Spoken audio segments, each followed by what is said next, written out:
बिस्मिल्लाहिर्रहमानिर्रहीम अल्लाहुम्मा सल्ली अला मुहम्मद व आले मुहम्मद। अस्सलामु अलैकुम। एस्ट्रोलॉजी की क्लास के साथ आप लोग की खिदमत में हाज़िर हूँ। आज की इस क्लास में हम तीन जो चैप्टर्स हैं उनको पढ़ेंगे। एरीज़ असेंडेंट का ही हम लोग ज़िक्र कर रहे हैं और एरीज़ असेंडेंट के अंदर हमने मार्स को पढ़ लिया, हमने वीनस को पढ़ लिया, हमने मरकरी को पढ़ लिया, हमने मून को भी पढ़ लिया।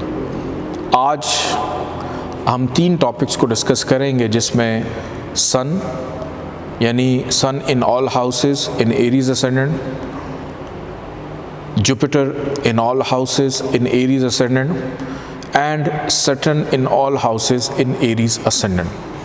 अभी हम राहु केतु की तरफ नहीं जाएंगे क्योंकि राहु केतु का हम अलग से चैप्टर होगा और अलग से पहले उनको समझेंगे कि वो हैं क्या, देन हम राहु केतु पे जाएंगे। आज की क्लास के अंदर टेस्ट भी शामिल है। आज आपका टेस्ट भी होगा और इस टेस्ट को आपने करना भी है।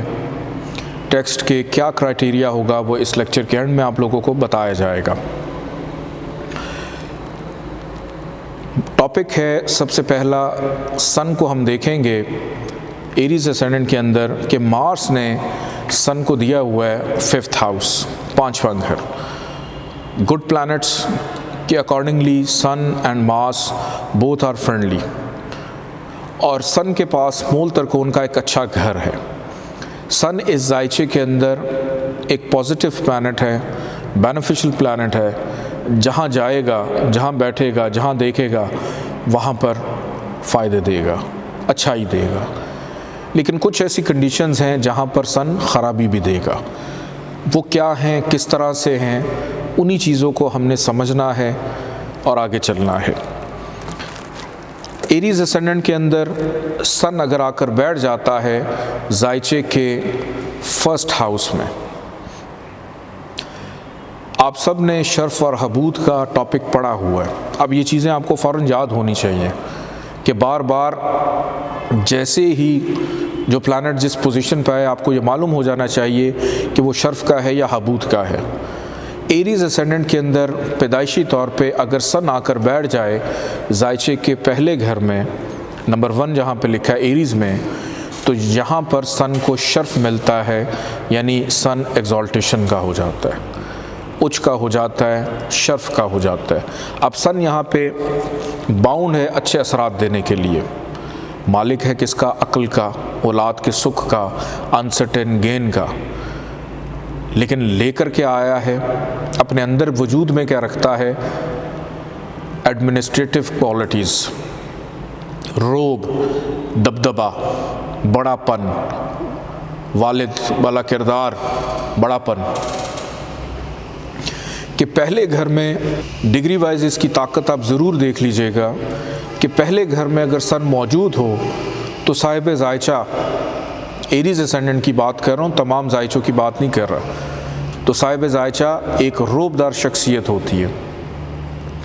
उसकी पर्सनालिटी जो है उसमें बड़ापन पाया जाता है, फायर एलिमेंट से ताल्लुक़ है, एग्रेसिव नेचर भी होती है, असूलों का पक्का होता है। एक दफ़ा जो चीज़ ठान ली, सोच ली, बस उसी पे चलना है।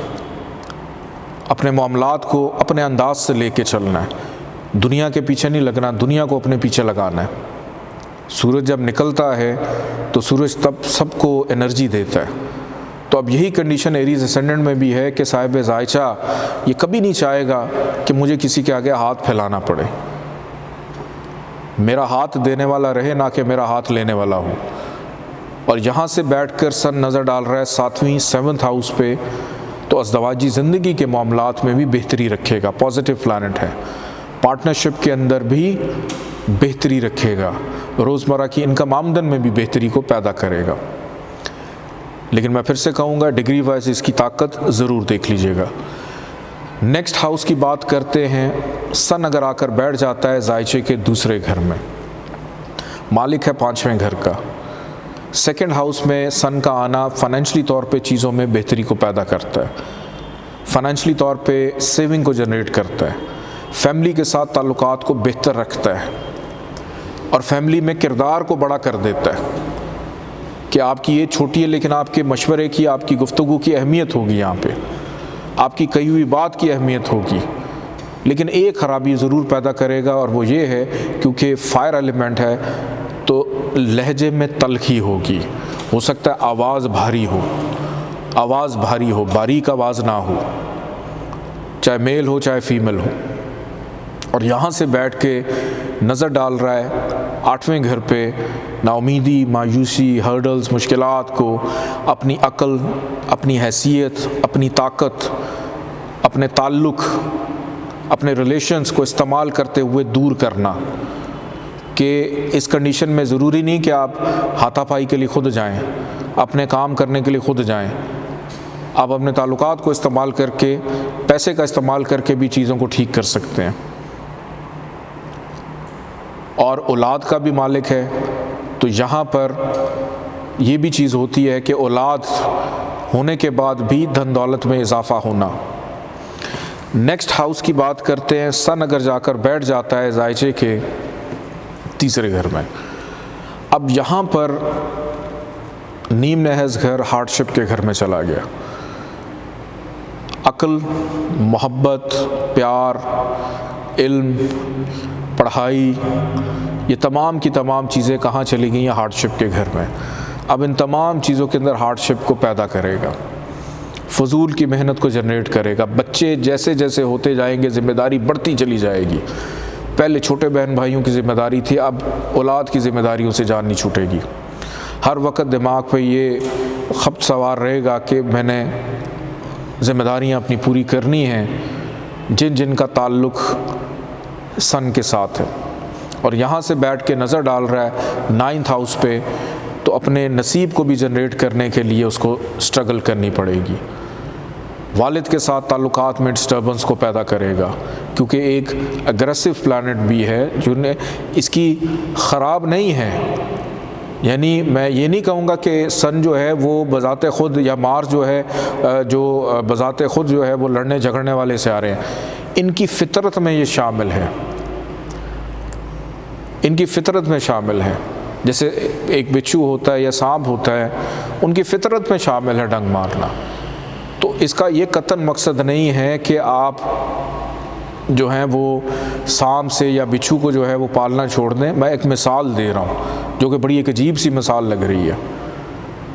एक शख्स था ना, 2 आदमी थे, वो एक जगह जा रहे थे, तो रास्ते में उन्होंने देखा एक सांप पड़ा हुआ है जो बेचारा गर्मी से, प्यास से ऑलमोस्ट डेड पोजीशन में। तो एक शख्स ने उसको उठाया, गले में डाल लिया। तो दूसरे ने कहा कि यार ये तो अब मरने वाला है, इसने तो कुछ कहना नहीं है। उन्होंने उसको थोड़ा पानी दिया और वो गले में डाला और चल पड़े। चलने के बाद जब थोड़ा सा पानी पीने के बाद उस सांप की जिस्म में जान आई, उसने थोड़ी सी होश संभाली। तो होश संभालने के बाद जिस बंदे की वो गर्दन में था, उसने उस बंदे की गर्दन पे या बाजू पे कहीं पे भी उसने डंग मार दिया, और उस शख्स ने उसको अपनी गर्दन से निकाल के दूर फेंक दिया।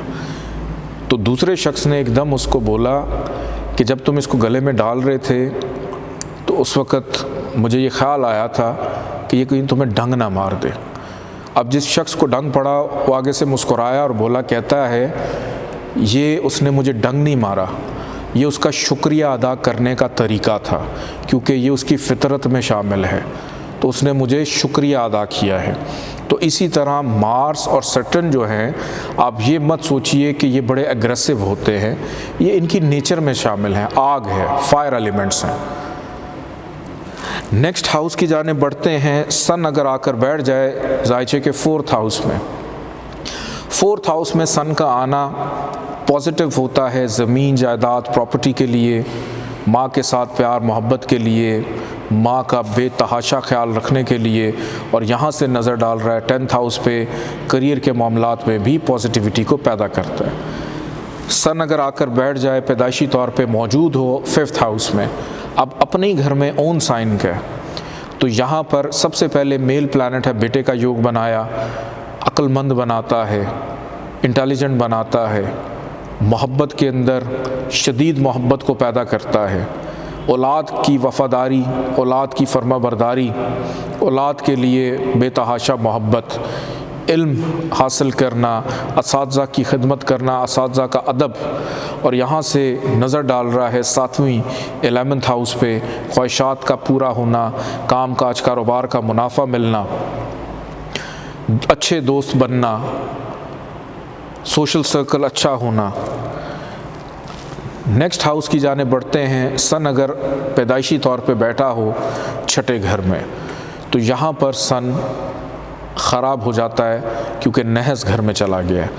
पेट के मसाइल पैदा करेगा, बीमारी दे देगा, रोग दुख तकलीफ़ देगा, जहन पे दबाव डिप्रेशन को पैदा करेगा, एंग्जाइटी को पैदा करेगा, कर्ज़ की तरफ लेके जा सकता है। और यहाँ से इसकी 7वीं नज़र 12वें घर पे अखराजात में इजाफ़ा, फ़िक्रमंदी रहेगी, बैरून मुल्क सेटलमेंट में प्रॉब्लम्स को पैदा करेगा।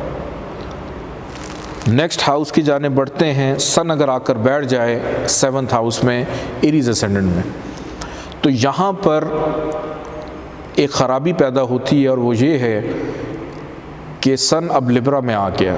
नंबर 7 का मतलब है लिब्रा। यहाँ पर सन को हबूत होता है, नीच का हो जाता है, डिबिलिटेशन का। अब बाउंड हो गया बुरे असरात देने के लिए, मैरिटल लाइफ में डिस्टर्बेंस को पैदा करेगा, शराकतदारी किसी के साथ नहीं हो पाएगी, रोज़मर्रा की इनकम आमदन में डिस्टर्बेंस रहेगी, ओपोनेंट्स के साथ प्रॉब्लम्स रहेंगी, मुआहदे करने में प्रॉब्लम्स रहेंगी, वादा खिलाफ़ी होगी।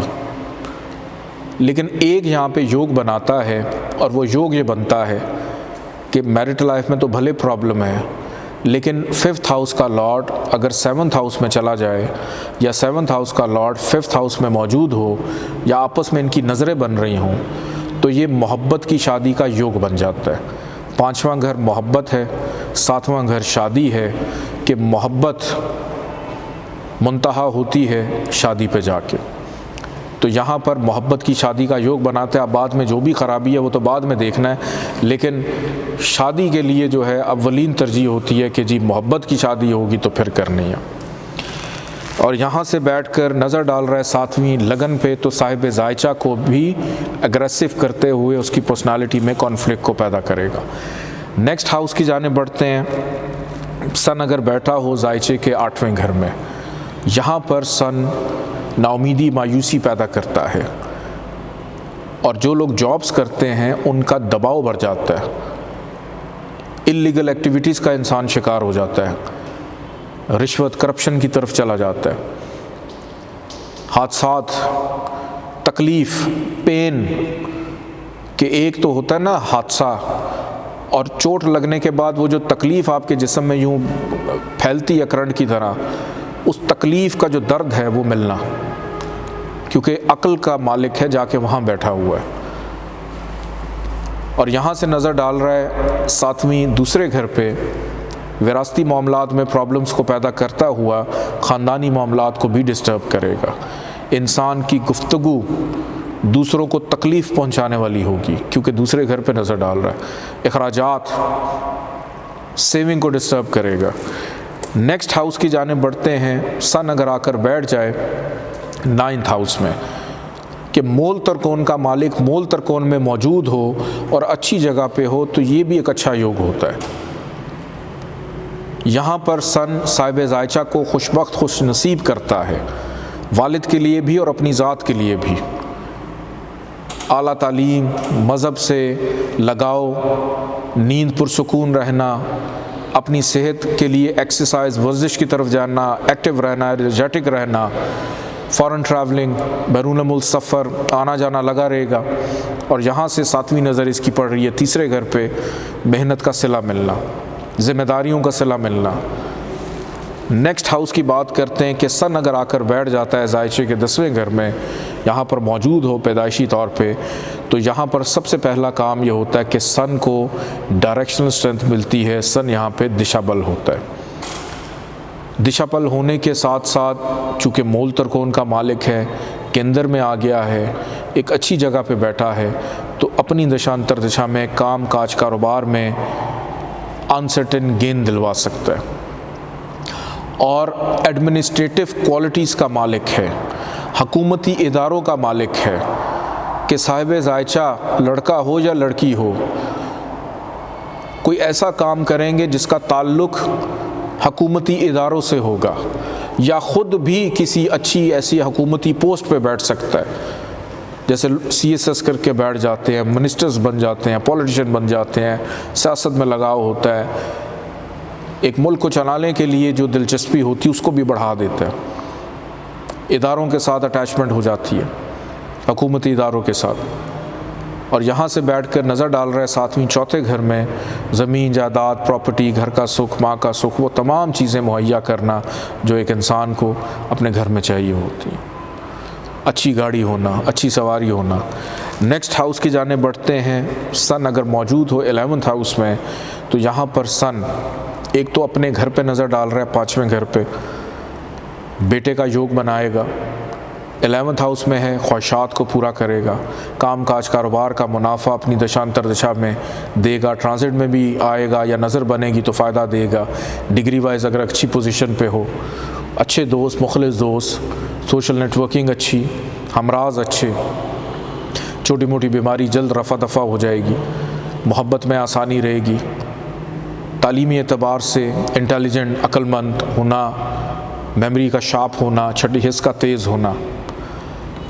नेक्स्ट हाउस की जाने बढ़ते हैं। सन अगर आकर बैठ जाता है पैदाइशी तौर पे 12th हाउस में, तो यहाँ पर सन ख़राब होता है, नहज घर में मौजूद है, सबसे वर्स्ट पोजीशन में चला जाता है, ख़र्चा बढ़ जाता है, दिमाग पे हर वक्त ख़र्चे का भूत सवार रहता है, ज़हनी दबाव इस्तराब को पैदा करता है, तन्हाई पैदा करता है, बच्चों से जुदाई को पैदा करता है, अकेलेपन को पैदा करता है, यहाँ से बीमारी पे ख़र्चे को एक्टिव करता है, और नज़र डाल रहा है 7वें घर पे रोग दुख तकलीफ़, चोरी चकारी के अंदेशे को भी एक्टिव करता है।